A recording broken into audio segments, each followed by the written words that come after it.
The Spanish people thought they had time. The Danish court believed the whispers were just rumors. And Europe's monarchists assumed this day was still years away. But the truth is stunning.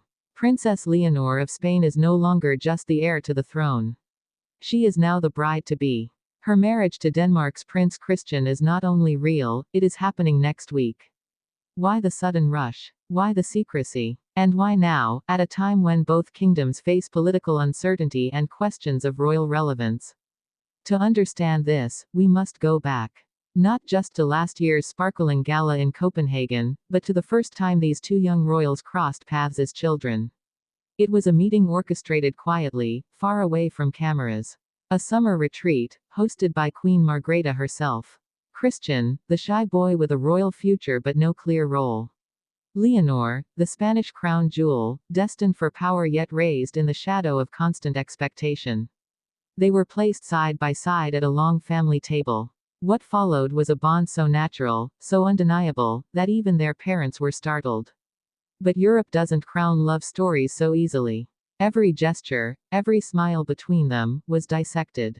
Was it just friendship? Was it duty? Or was it destiny? For years, speculation ran wild. Tabloids painted their future as fantasy, while royal experts warned of cultural rifts. Spain and Denmark, two monarchies with different traditions, different pressures, different paths. Yet behind palace walls, their connection only deepened. Late-night calls across borders. Study breaks shared in secret. Family holidays where whispers of the future queen and her prince echoed down marble halls. And then came the moment no one could ignore. At Christian's 18th birthday gala, Leonor walked into Denmark's most guarded palace, dressed not as a guest, but as something more. Cameras captured her hand brushing his. Royal parents exchanged looks they could not hide. And for the first time, the press began to wonder, could this really be a union written in fate? Now, 1 week before vows are spoken, Europe is preparing for history. But questions remain. Why the rush? The answer lies in a storm brewing inside both palaces.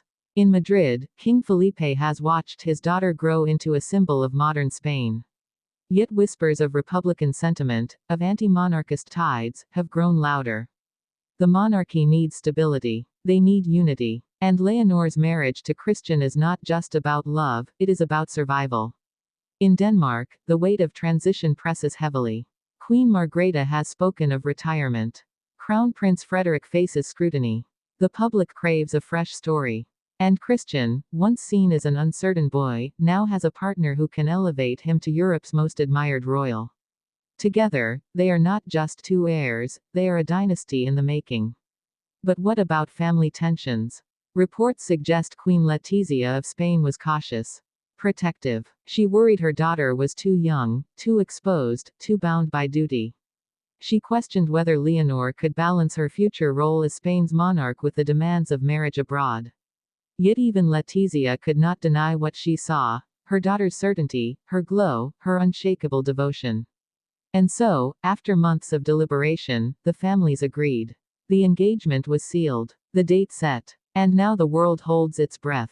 What will this marriage mean for Europe? Some say it's the rebirth of royal power, a love story that will reinvigorate crowns across the continent. Others fear it is too much, too soon, that Leonor risks losing her Spanish identity in pursuit of a Danish alliance. The truth may lie somewhere in between. One thing is certain. Next week, the bells of Copenhagen will ring. Leonor will walk down an aisle lined with centuries of tradition. Christian will take her hand not as a friend, not as a prince, but as her husband. And in that moment, two kingdoms will intertwine. But as history shows, love at the top is never without sacrifice. Will Leonor's reign in Spain be strengthened by this marriage, or shadowed by divided loyalty? Will Christian rise as Europe's modern prince, or remain in the shadow of his father's controversies? Every answer seems clear, until another question rises.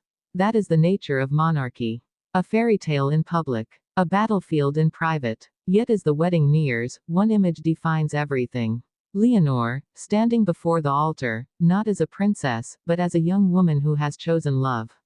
And Christian, steady by her side, ready to step into a destiny far greater than himself. For Spain, for Denmark, for Europe, the countdown has begun. This is not just a royal marriage. This is history in motion. And it happens next week.